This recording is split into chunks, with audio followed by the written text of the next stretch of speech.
Hi students, welcome to our channel. இந்த வீடியோல நம்ம என்ன பார்க்க போறோம் அப்படின்னா 10th ஸ்டாண்டர்ட் இங்கிலீஷ்க்கு இந்த மார்ச் ஏப்ரல் 2024க்கான அஃபிஷியல் ஆன்சர் கீ தான் நம்ம பார்க்க போறோம். இதை பார்க்கறதுக்கு மேலே நீங்கள் இன்னும் நம்ம சேனலை சப்ஸ்கிரைப் பண்ணலைன்னா சப்ஸ்கிரைப் பண்ணிட்டு பாருங்க. ஸோ இந்த அஃபிஷியல் ஆன்சர் கீ வச்சு தான் உங்களுக்கு வந்து மார்க் வந்து போடுவாங்க, சரியா? ஸோ பேப்பர் திருத்த கரெக்ஷன்ஸ் வந்து உங்களுக்கு ஸ்டார்ட் பண்ணிட்டாங்க.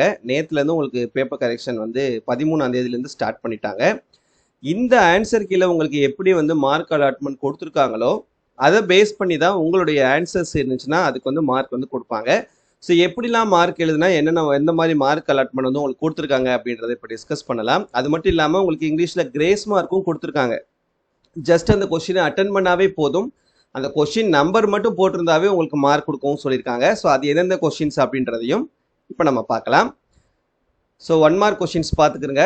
ஃபர்ஸ்ட் கொஸ்டினுக்கு ஆப்ஷன் ஏ 4C, செகண்ட் கொஸ்டினுக்கு ஆப்ஷன் டி ஸ்டாரு, தேர்ட் கொஸ்டினுக்கு ஆப்ஷன் சி எமோஷனல், ஃபோர்த் கொஸ்டினுக்கு ஆப்ஷன் டி டிசெண்டிங், ஃபிஃப்த் கொஸ்டினுக்கு ஆப்ஷன் ஏ புவர், சிக்ஸ்த் கொஸ்டினுக்கு ஆப்ஷன் பி யூஸ்வல். ஸோ இந்த தேர்ட் கொஸ்டினுக்கு வந்து நிறைய பேர் டவுட் வந்து கேட்டிருந்தீங்க. ஆக்சுவலாக நான் வந்து அந்த டென்டேட்டிவ் ஆன்சர் கீ போடும்போது ஸோ அது கரெக்டான ஆன்சர் எமோஷனல் தான், சரியா? இந்த 7th கொஸ்டினுக்கு பார்த்தீங்கன்னா 2 ஆப்ஷனுக்கு ஆன்சர் கொடுத்துருக்காங்க. ஆப்ஷன் பி எஸ்கிமோஸ் எழுதினாலும் மார்க் கொடுக்க சொல்லியிருக்காங்க.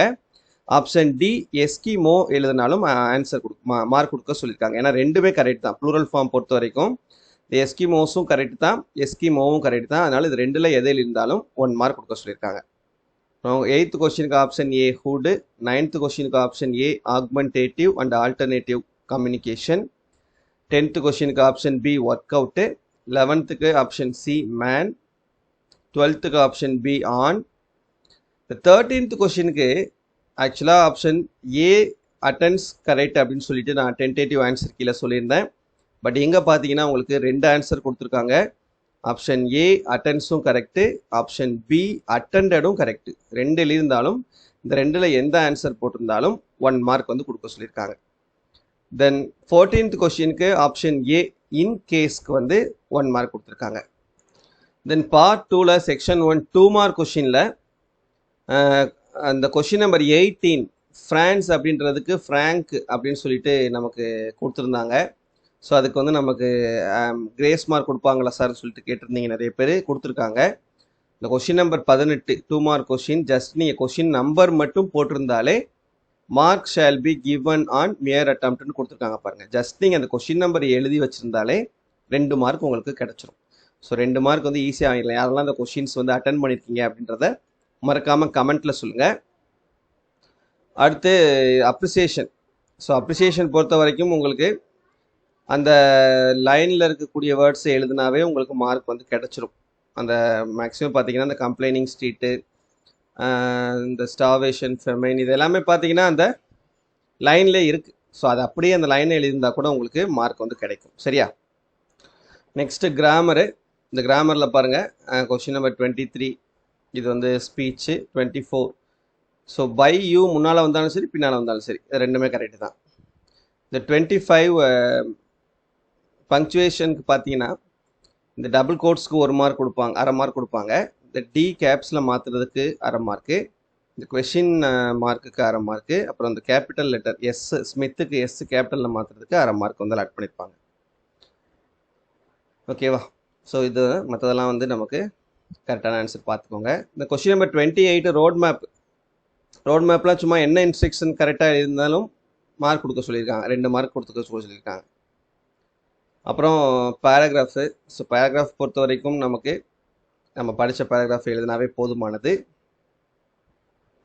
இதில் சும்மா நமக்கு ஜஸ்ட்டு இன்ஸ்ட்ரக்ஷன்ஸ் மாதிரி கொடுத்துருப்பாங்க. பட் நம்ம படித்த பேராகிராஃப் எழுந்தாலே மார்க் வந்து நமக்கு கிடச்சிரும், சரியா?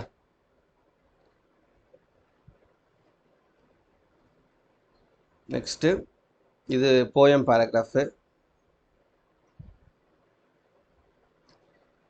அடுத்தது கொஸ்டின் நம்பர் 35 அதோடைய பொய்டிக் டிவைசஸ் கொஷின்ஸ் எல்லாத்தையும் பார்த்துக்கோங்க. இந்த பேராஃப்ரேசிங் டைட்டிலுக்கு 1 மார்க்கு, எந்த போயம்னு கண்டுபிடிக்கிறோம் இல்லையா அந்த டைட்டிலுக்கு 1 மார்க்கு, அப்புறம் அந்த பொய்டிக் லைன்ஸை பேராஃப்ரேஸ் பண்ணி எழுதுறதுக்கு 3 மார்க்ஸு, கன்க்ளூஷனுக்கு 1 மார்க். மேக்ஸிமம் இது யாரும் அட்டன் பண்ணியிருக்க மாட்டீங்க, இருந்தாலும் பார்த்துக்கோங்க. அடுத்து இது ரீஅரேஞ்ச். ரீஅரேஞ்சினுடைய கரெக்டான ஆர்டர் சப்ளிமெண்ட்ரி ரீஅரேஞ்ச். அப்புறம் இது வந்து சப்ளிமெண்ட்ரிலேருந்து கேட்கக்கூடிய அந்த காம்ப்ரிஹென்ஷன். ஸோ இது மேக்ஸிமம் அந்த வேர்டு இருந்தாலே நமக்கு மார்க் கொடுத்துருவாங்க. அப்புறம் இந்த ஸ்கில் பேஸ்டு கான்செப்ட்ஸு அட்வர்டைஸ்மெண்ட்டுக்கு நம்ம சொல்லியிருக்கோம் ஏற்கனவே எப்படிலாம் மார்க் அலாட் பண்ணுவாங்கன்னு சொல்லிட்டு. ஸோ அவுட்லைனுக்கு 1 மார்க்கு, டைட்டிலுக்கு 1 மார்க்கு, பிக்சருக்கு 1 மார்க்கு, கேப்ஷனுக்கு 1 மார்க்கு, அட்ரஸ்க்கு 1 மார்க். அட்ராக்டிவாக இருந்தால் 5 மார்க் கொடுத்துருவாங்க. அப்புறம் லெட்டர் ரைட்டிங் ஃப்ரம் டு எழுதுறதுக்கு 1 மார்க்கு, டேட்டு சொலிட்டேஷன் எழுதுறதுக்கு 1 மார்க்கு, பாடி ஆஃப் த லெட்டருக்கு 2 மார்க்ஸு, சப்ஸ்கிரிப்ஷனுக்கும் சூப்பர்ஸ்கிரிப்ஷனுக்கும் 1 மார்க். அப்புறம் நோட்டீஸ் ரைட்டிங் இந்த 42 வந்து பிக்சர் டிஸ்கிரிப்ஷன். நம்ம ஏதாவது 5 மிஸ்டேக்ஸ் இல்லாமல் 5 சென்டென்ஸ் எழுதியிருந்தோம்னா மார்க் கொடுத்துருவாங்க. அதை தான் எப்போவுமே இதுக்கு 5 சென்டென்ஸ் எழுதக்கூடாது, 7லேருந்து 8 சென்டென்ஸ் வரைக்கும் நம்ம எழுத சொல்கிறது அதுக்காக தான். அப்புறம் இது நோட் மேக்கிங். அப்புறம் இது சம்மரி. டைட்டிலுக்கு 1 மார்க்கு, ரஃப் காப்பிக்கு 2 மார்க்கு, ஃபேர் காப்பிக்கு 2 மார்க்.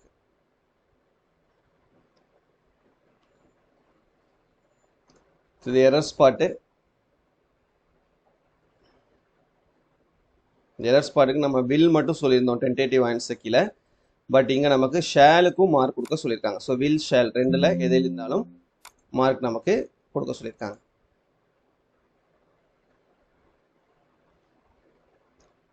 அடுத்து கோட் ஃப்ரம் மெமரியில் ஒவ்வொரு லைனுக்கும் ஒரு மார்க் கொடுத்துருக்காங்க பாருங்கள். மெமரி போயமில் ஒரு லைன் கரெக்ட் அப்படின்னா அதுக்கு 1 மார்க். இப்போ 5 லைனுமே கரெக்டாக இருந்தால் 5 மார்க் கிடைக்கும். ஒரு மிஸ்டேக் இருந்தால் கூட மார்க் வச்சுருவாங்க.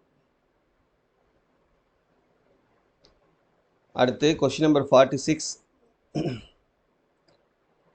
Paragraph supplementary paragraph. ஸோ இதில் இந்த 46 இந்த பி நமக்கு இந்த அலான்சோ அப்படின்ற அந்த நேம் இல்லை, ஸோ அதனால் அதுக்கு வந்து நமக்கு 8 மார்க் கொடுக்குறதுக்கு சான்ஸ் இருக்குது அப்படின்ற மாதிரி நமக்கு சொல்லியிருந்தாங்க நிறைய பேர். பட் ஆக்சுவலாக என்ன சொல்லியிருக்காங்க அப்படின்னா இந்த பேராகிராஃப் எழுதியிருந்தால் தான் மார்க் கொடுக்க சொல்லியிருக்காங்க. அந்த பேராகிராஃபில் இவங்க அலான்சோ அப்படின்ற அந்த நேமை மென்ஷன் பண்ணியிருந்தாலும் சரி பண்ணலைனாலும் சரி என்ன பண்ணலாம், நீங்கள் மார்க் வந்து கொடுக்கலாம் அப்படின்ற மாதிரி சொல்லியிருக்காங்க. ஸோ நீங்கள் பேராகிராஃப் எழுதியிருந்தால் தான் கரெக்டாக எழுதியிருந்தால் தான் அதுக்கு ஏற்ற மாதிரி உங்களுக்கு மார்க் வந்து கொடுப்பாங்களே தவிர கிரேஸ் மார்க்லாம் இந்த பேராகிராஃப்க்கு எதுவுமே உங்களுக்கு இல்லை. சரியா?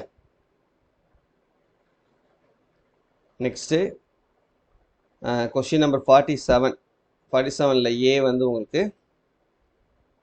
பேசேஜ் காம்ப்ரிஹென்ஷன், பி வந்து போயம் காம்ப்ரிஹென்ஷன். ஸோ அதுக்கு ஏற்ற மாதிரி ஆன்சர்ஸ் வந்து பார்த்துக்கிறேன். சரியா? So that's it. டோட்டலாக உங்களுக்கு அந்த கொஷின் ஆன்சருக்கு அந்த லாஸ்ட்டுக்கு 2 மார்க் கொஷினுக்கு ஒரு 2 மார்க்கு கிரேஸ் மார்க்கும், அதே போல் 1 மார்க்கில் 2 கொஷின்ஸ்க்கு உங்களுக்கு 2 ஆப்ஷன்ஸில் எது இருந்தாலும் மார்க் வந்து கொடுக்க சொல்லியிருக்காங்க. சரியா? ஸோ ஏதாவது டவுட் இருந்தாலும் கமெண்ட்டில் கேளுங்க. தேங்க்யூ.